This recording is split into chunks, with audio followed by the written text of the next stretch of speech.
9वा अध्याय फार महत्त्वाचा आहे. त्यात बाकी महत्त्वाचे नाहीत असे नाही, परंतु प्रस्तुत अध्यायात गुहात्मासा सर्वश्रेष्ठ ज्ञानयोग भगवंतांनी अर्जुनास सांगितला आहे. म्हणून या अध्यायास अन्यसाधारण महत्त्व प्राप्त झाले आहे.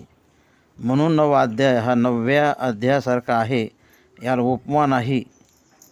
ज्याप्रमाणे राम रावणाचे युद्ध हे राम रावणासारखे त्याला उपमा नाही, त्याप्रमाणे हा 9वा अध्याय आहे. भगवंताने हे ज्ञान अर्जुनाला का सांगितले, तर अर्जुन हा प्रज्ञाकांत होता, सखा होता, अनन्य भक्त असून शुद्धमती अधिकारी संपन्न मुमुक्ष होता. म्हणून तो भगवंताच्या कृपेला व ज्ञानामृत उपदेशाला प्राप्त होऊन श्रेष्ठ उत्तम लाभास प्राप्त झाला. अशा पवित्र सर्वोत्तम ज्ञानाकडे सामान्य बहिर्मुख वैराग्यहीन लोकांची इच्छा नसते. ते या ज्ञानोपदेश अपात्र असल्यामुळे त्यांना ज्ञानोपदेश करूनही निष्फळ आहे. परंतु भगवंत म्हणतात, अर्जुना, तू मात्र स्वर्ण संपन्न असल्यामुळे तूच योग्य अधिकारी आहेस. म्हणून भगवंताने आतापर्यंत जे कोणालाही सांगितले नाही ते गुहेत ज्ञान काही लपून न ठेवता अर्जुनाला सांगितले. खरे पाहता भगवंत म्हणतात, अर्जुना, मीच अखंड प्रकाश देणारा असल्यामुळे मी कुठेही नाही, भासत नाही असे म्हणताच येणार नाही. ते मग म्हणल्यासारखं कुठंच, म्हणजे प्रत्येक ठिकाणी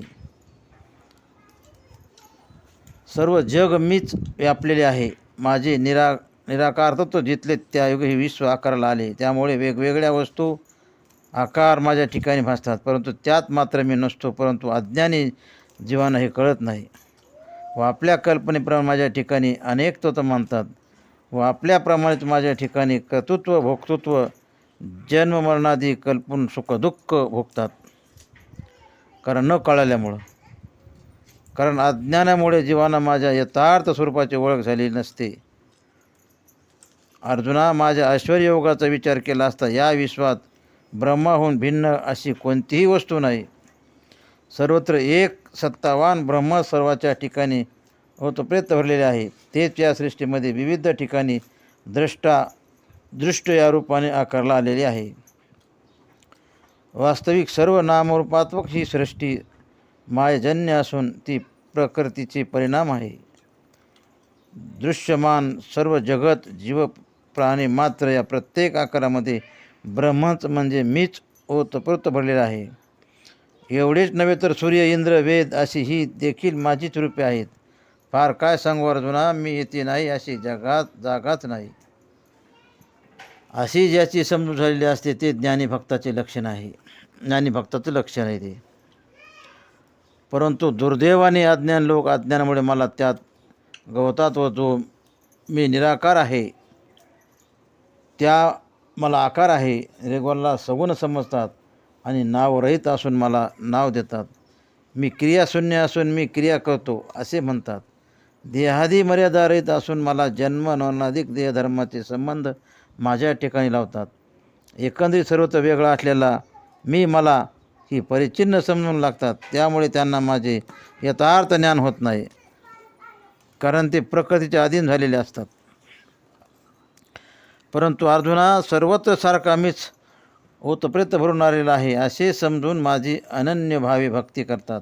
ते माझे सर्वात श्रेष्ठ भक्त होतात. काही सकाम यज्ञाधिक कर्मे करून माझी उपासना करतात. त्यायोगे त्यांना स्वर्ग सुखाची प्राप्ती होते. परंतु माझ्याकडे येण्याचा रस्ता चुकल्यामुळे त्यांना पुन्हा जन्ममरणाची परंपरा भोगावी लागते. पण जे ज्ञानी भक्त आहेत ते केवळ माझे सतत भजन करतात. त्यामुळे तो भक्त कोणत्या जातीचा आहे किंवा पशु पक्ष्यादी कोणत्या योनीला आहे ते मी पाहत नाही. त्यांचा सर्व योगेश मी चालवतो व त्यास माझ्या यथार्थ स्वरूपाचे ज्ञान देऊन त्याचा मी उद्धार करतो. म्हणून अर्जुना, माझी प्राप्ती करून घेण्यासाठी भक्ती हे सर्वात उत्तम व सुलभ साधन आहे. जे भक्त माझे सतत नामस्मरण करतात, माझेच गुणानुवाद गातात, ते कितीही पापी असो त्यांचा मी उद्धार करतो. वाल्मिकीसारखे महापापी, परंतु माझ्या भक्तीमुळे ऋषित्वाला प्राप्त होऊन त्यांचा उद्धार झाला. एवढेच नव्हे, वेशाशूद्राधिक पशु माझ्या भक्तीमुळे उद्ध्वस्त गेले. याचे कारण उदाहरण सर्वश्रेष्ठ आहेत. म्हणून भगवंत म्हणतात, अर्जुना, जीवाने उद्धारासाठी माझीच भक्ती करावी व अन्य भक्त व्हावे. परंतु हे संसारी जीव या दुःखरूप संसारात रममान होतात व विषय भोगाच्या आशेत सर्व जन्म घालवतात. त्यांना आपल्या मरणाचेही स्मरण राहत नाही. त्यांची अवस्था सापाने तोंडात अर्धवट पकडलेल्या बेडकाप्रमाणे होती. ज्याप्रमाणे जीवाच्या पुढे काळ आपला जबडा उघडून उभा असताना सुद्धा ते दुःख रूप संसार सुखरूप समजतात व त्यातील क्षणिक आनंदाला वश होऊन महान दुःख भोगतात. परंतु भगवंत अर्जुनाला सांगतात, यांच्या नादी तू लागू नकोस. अनित्य दुःखरूप अशा मृत्यूलोकात तू जन्माला आला आहेस. याचे कारण ठेव व सावध हो. यातून तात्काळ मोकळा हो व माझ्या भक्तीच्या मार्गाला लाग व त्यायोगे माझी प्राप्ती करून घे. अशा प्रकारे भगवंताने प्रस्तुत अध्यायात गुह्यज्ञान व त्याच्या प्राप्तीच्या मार्गानुसाराला